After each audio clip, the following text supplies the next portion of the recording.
¿Qué tal? ¿Cómo está? Le damos la bienvenida a El explicador de Enrique Ganem y María de Los Ángeles Aranda. El desarrollo de la teoría general de la relatividad en 1916, que fue cuando apareció la primera forma matemática razonablemente completa de esta teoría, que luego se fue desarrollando, literalmente le abrió los ojos a la sociedad humana a muchos de los fenómenos más espectaculares de la naturaleza. Lo hemos comentado en otras ocasiones, fue gracias a la teoría de la relatividad que nos quedó inmediatamente obvio, inescapable, el hecho de la evolución del universo. Algo tan titánico que la realidad es que ha escapado a la experiencia diaria de mucha gente. Durante prácticamente toda la historia de la sociedad humana,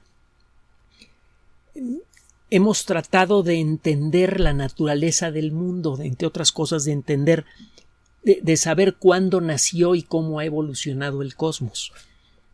Algunas ideas filosófico-religiosas aseguran que el universo es infinito y eterno, y sobre eso se basan incluso las leyes con las que funcionan algunas sociedades. En otras tradiciones culturales, el universo ha tenido un origen y ha tenido una cierta evolución muy específica.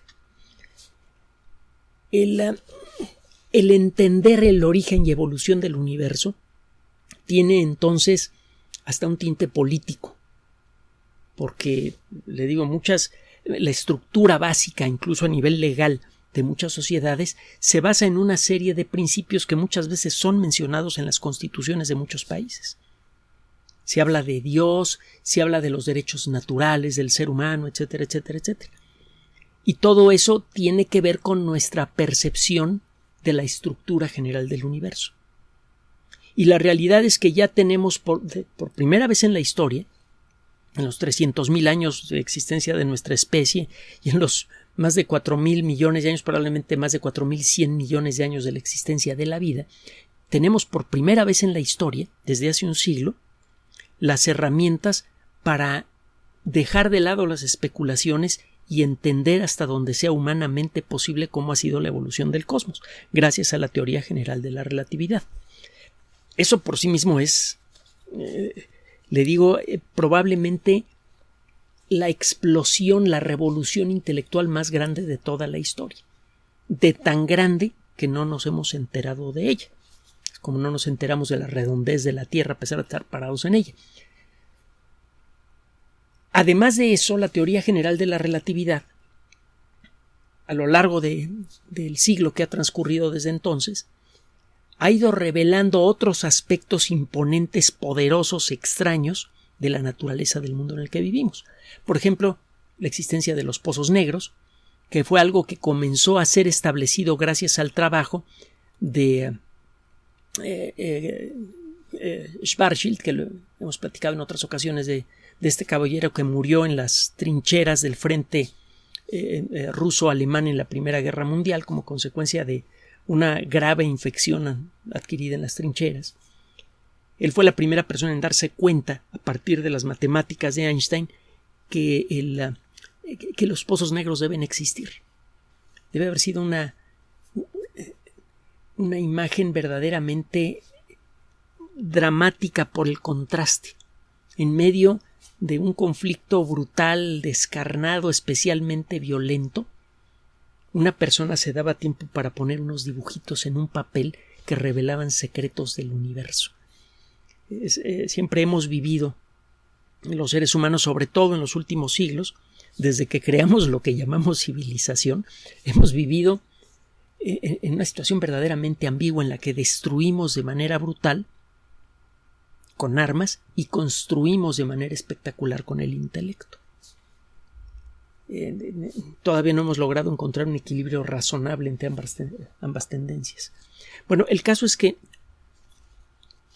la teoría de la relatividad nos reveló la existencia de los pozos negros, primero a través de la teoría y luego a través de la práctica.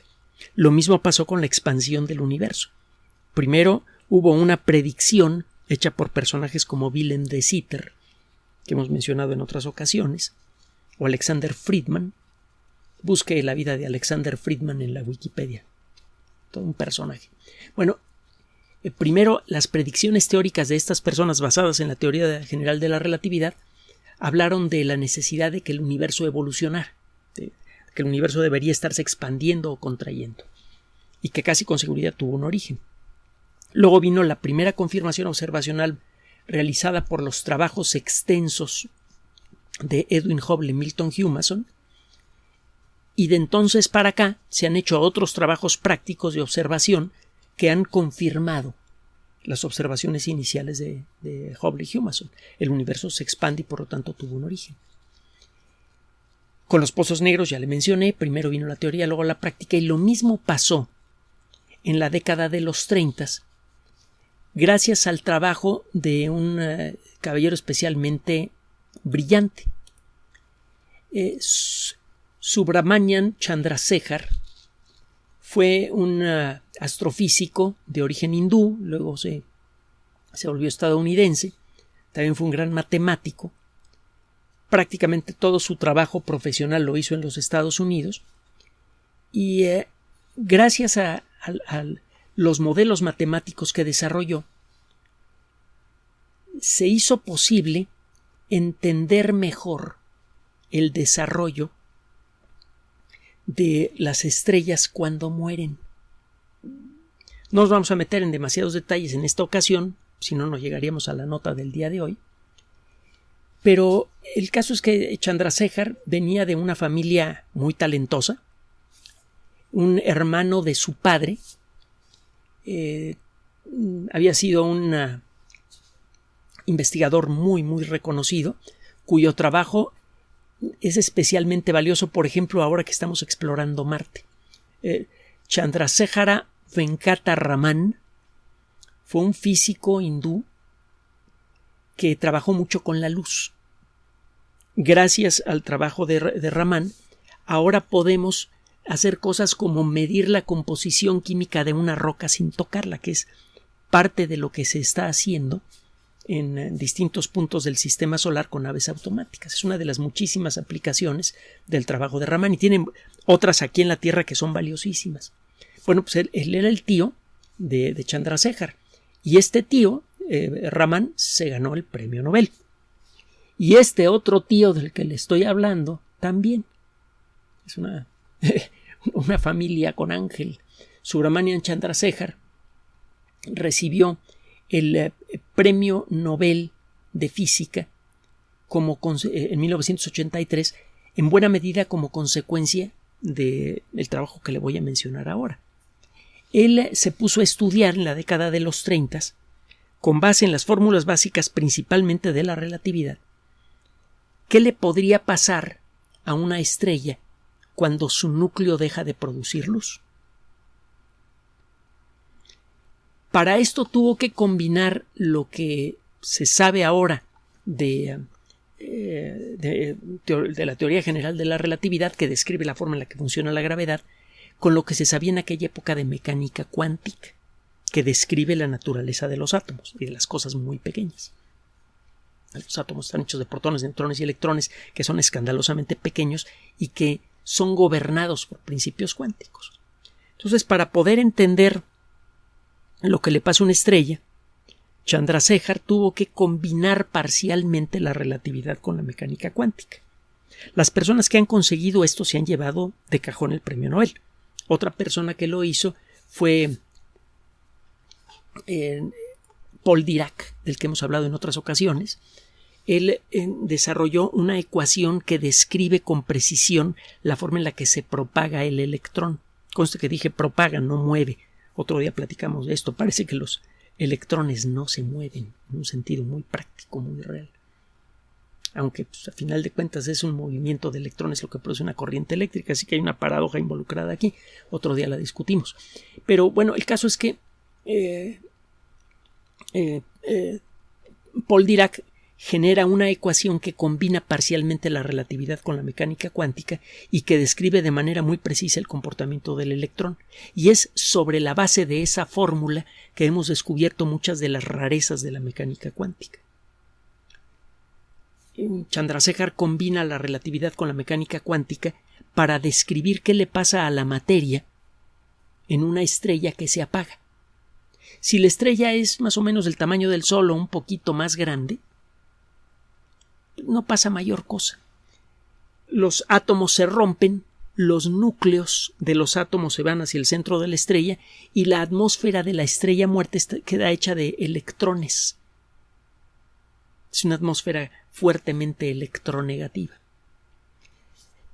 Los átomos normalmente tienen mucho espacio vacío. Si el núcleo piense usted en un átomo de hidrógeno que tiene un solo protón. Imagine que el protón es del tamaño de una pelota de básquetbol y está en el zócalo. El electrón que gira alrededor del núcleo se encontraría a esa escala más o menos a la altura de la caseta de salida a Querétaro.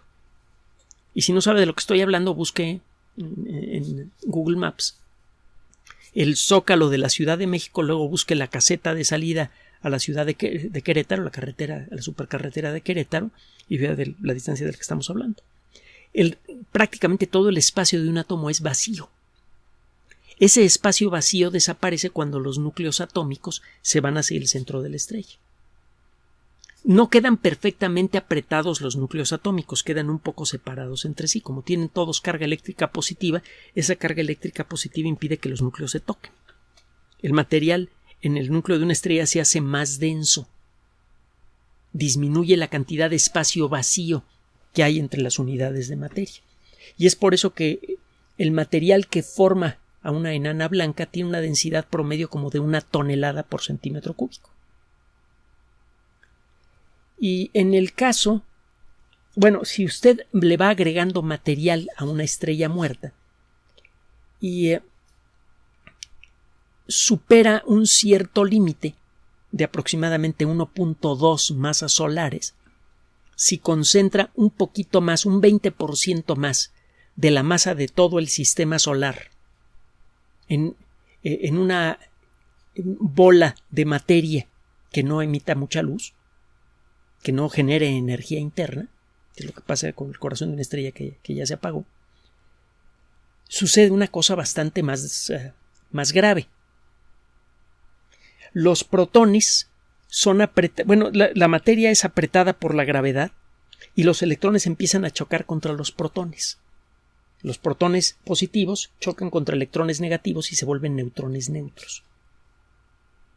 Como los neutrones no tienen carga eléctrica, ya no existe repulsión eléctrica que los aleje. Los neutrones empiezan a tocar unos con otros. Desaparece prácticamente todo el espacio vacío que normalmente encuentra usted en un átomo o en el corazón de una enana blanca. Se forma entonces una estrella de neutrones, que es el objeto, entre comillas, normal, más denso que existe.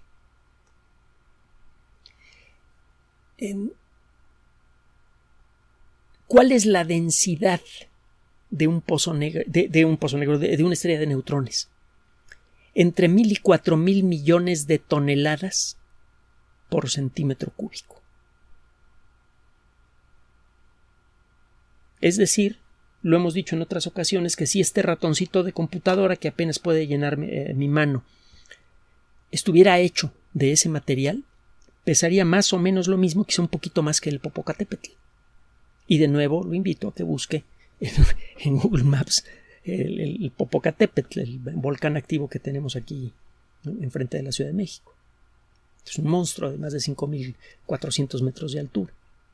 Bueno, las estrellas de neutrones son la forma más densa de materia, entre comillas, normal que puede existir en el universo, y eso lo estableció Chandrasekhar. Entre otras cosas, sus cálculos revelaron que cualquier objeto que tenga una masa de más de 1.4 veces la masa del Sol y que no esté generando energía interna, que pueda producir alguna forma de repulsión en su centro, este objeto de 1.4 masas solares se colapsaría para formar un pozo negro.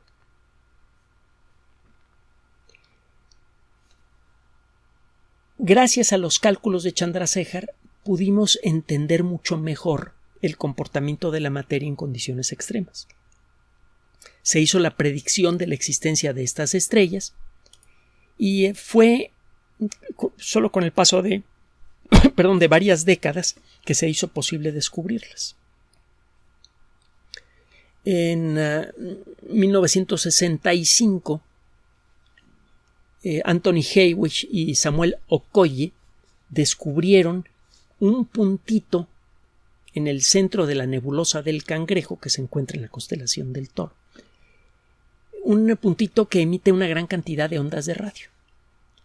La nebulosa del Cangrejo es una manchita que se puede ver con un telescopio de aficionado. De hecho, fue el primer objeto que fue catalogado por Charles Messier en la época de la Revolución Francesa, cuando él hacía un catálogo de objetos celestes que no son estrellas individuales, para ayudar a los astrónomos que buscaban cometas. Cuando usted busca en el cielo un cometa con un telescopio y con su ojo, lo que ve son a veces manchitas pequeñas que parecen como nubecitas.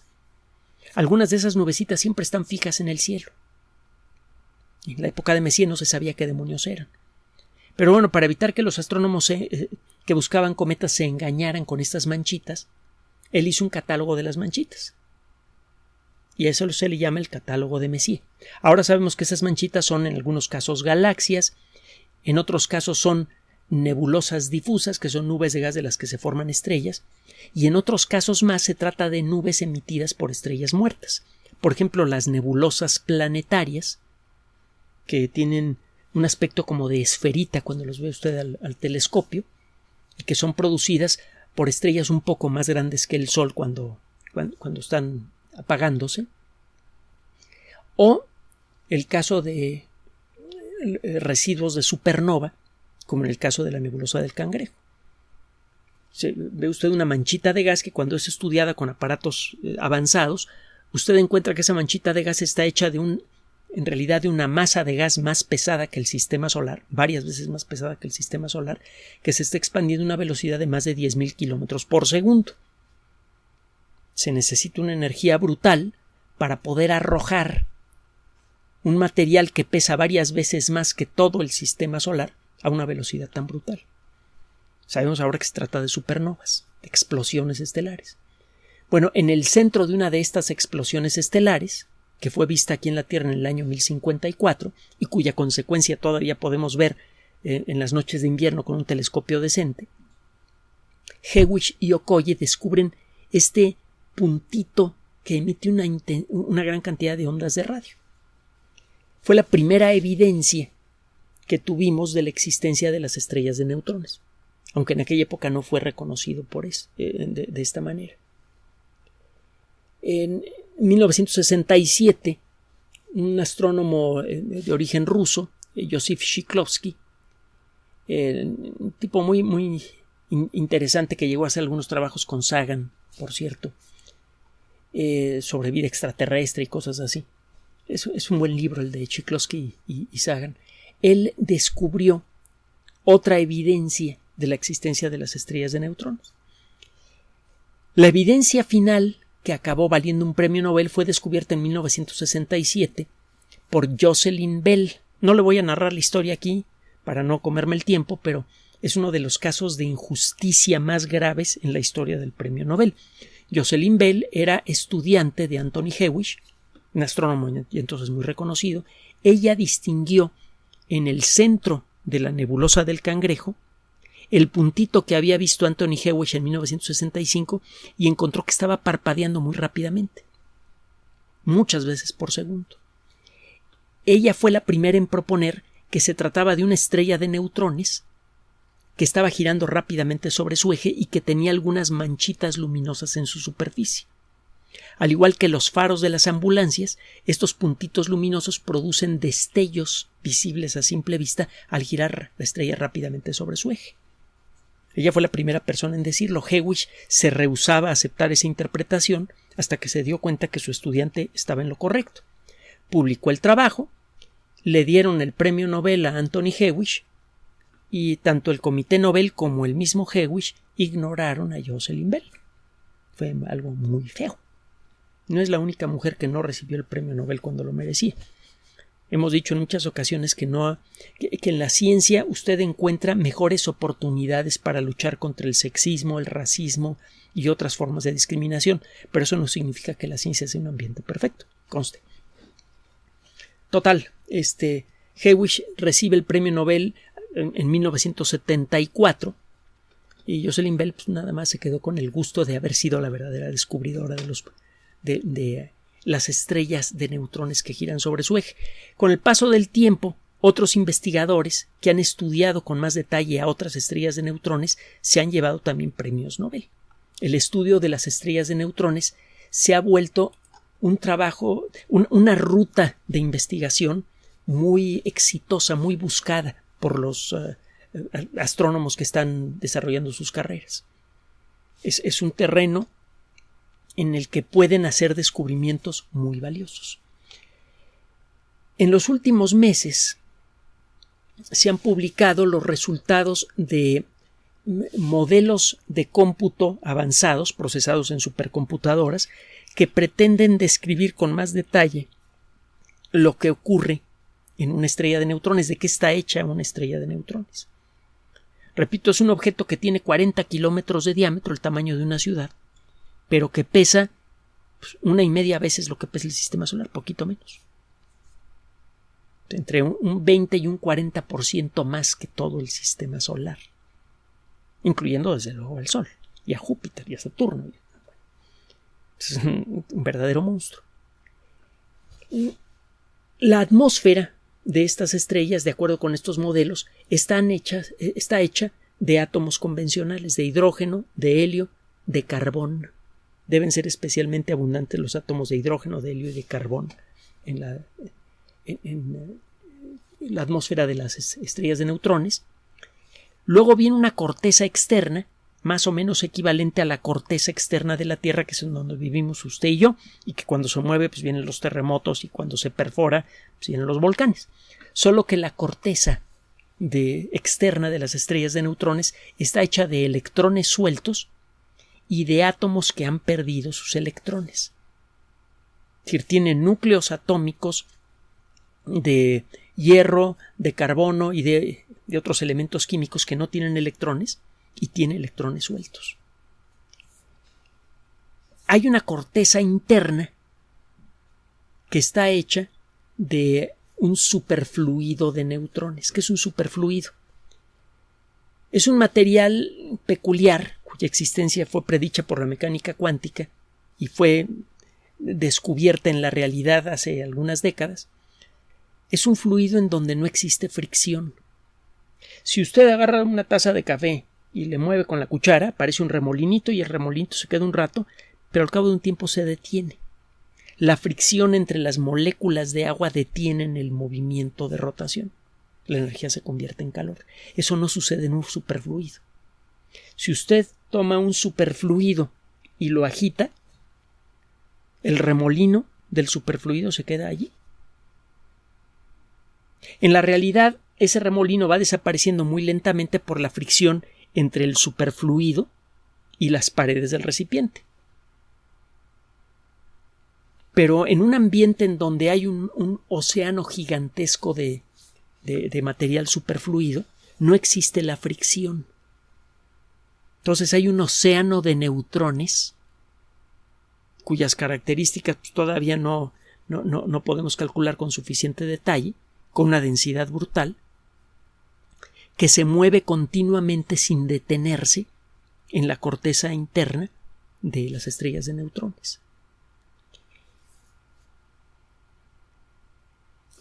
Es probable, esto es lo que dicen los modelos actuales, que la parte externa del núcleo de las estrellas de neutrones esté hecha paradójicamente de protones. Los cálculos indican que las estrellas de neutrones no están hechas nada más de neutrones. Una parte importante del cuerpo de las estrellas de neutrones están hechas de neutrones realmente. Pero cerca del corazón de la estrella lo que hay son protones. Protones que están en estado de superconducción. Cualquier corriente eléctrica que puede existir en ese ambiente se queda allí para siempre. Los superconductores son capaces de conducir una corriente eléctrica sin pérdida de energía. De la misma manera en la que un superfluido permite un movimiento continuo que nunca se detiene como consecuencia de la ausencia de fricción entre las moléculas. Tanto la superfluidez como la superconductividad son características predichas por la mecánica cuántica.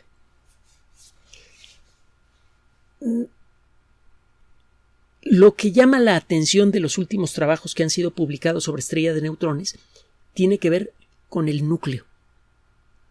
Varios trabajos de investigación diferentes que utilizan modelos con distintas características predicen lo mismo. En el corazón mismo de las estrellas de neutrones debe existir algún tipo de material que no existe en ningún otro rincón del universo. Exactamente qué material, quién sabe. Pero es claro que ningún átomo y ninguna partícula subatómica como la conocemos puede sobrevivir en el corazón de las estrellas de neutrones, en donde la densidad es brutal. La densidad promedio de una estrella de neutrones es entre 1000 y 4000 millones de toneladas por centímetro cúbico. Esa es la densidad promedio. La densidad en la superficie es menor y la densidad en el núcleo es mayor. Es probable que en el corazón de las estrellas de neutrones lo que existan sean quarks, que son las partículas que al integrarse forman a los protones y neutrones. El único otro ambiente en donde han podido existir los quarks libres, que se puedan mover sin ningún estorbo, es en la bola de fuego inicial que acompañó al origen del universo. En la actualidad, todos los quarks que hay en la parte normal del universo están ligados en el centro de protones o neutrones. Si usted logra sacar un quark de un protón, que es lo que se consigue con aceleradores de partículas, en una fracción de segundo ridículamente pequeña ese quark estalla. Sus mismas características, que son predichas por la teoría, hacen que el quark explote si lo coloca usted en un ambiente normal. Los quarks solamente son estables en condiciones en donde la densidad es superarchibrutal. Parece que en el corazón de las estrellas de neutrones existe este material. Es decir, que hay un fósil de los primeros microsegundos de la existencia del universo atorado en el corazón de las estrellas de neutrones. Estos trabajos al principio parecen inútiles. No es posible con mucho ir a una estrella de neutrones, perforarla, llegar al centro y sacar ese material para estudiar. Sería muy interesante poder estudiar directamente el material que existía cuando el universo tenía 1/1000ª de segundo de existencia. Nos diría mucho sobre cómo es que nació el universo y por qué nació el universo. Pero pues no podemos ir a una estrella de neutrones a hacer eso. Por cierto, hay una excelente novela de ciencia ficción que hemos mencionado en otras ocasiones que se llama El huevo del dragón, Dragon's Egg, de Robert Forward. Búsquela, léala por favor. Es una buena novela de ciencia ficción. Bueno, el caso es que en los modelos matemáticos que se han desarrollado en los últimos años revelan la posibilidad de estudiar de manera indirecta lo que pasa en el corazón de una estrella de neutrones a partir de lo que sí podemos observar. Por ejemplo, el campo magnético de las estrellas de neutrones y hasta la forma misma de las estrellas de neutrones, a pesar de que son muy pequeñas, con la ayuda de técnicas avanzadas como la interferometría o los grandes telescopios espaciales. Acuérdese que este año se supone se va a lanzar el gran telescopio espacial nuevo de la NASA.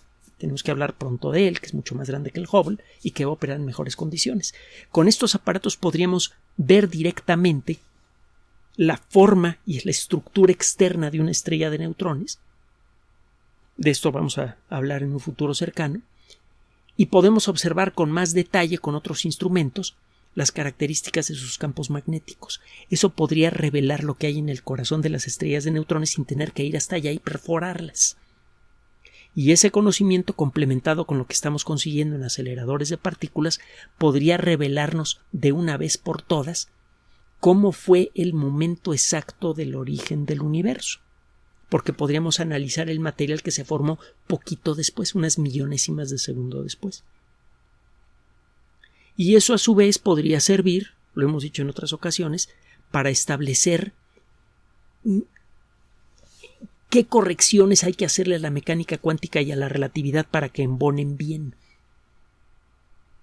Se cree que la teoría que resultaría de una correcta armonización de la mecánica cuántica con la relatividad no solamente podría describir todos los fenómenos del universo, sino que podría revelarnos si existen otras realidades más allá de los límites del universo mismo, más allá del espacio y el tiempo. Eso es lo que está en juego con todo este rollo que le estoy diciendo.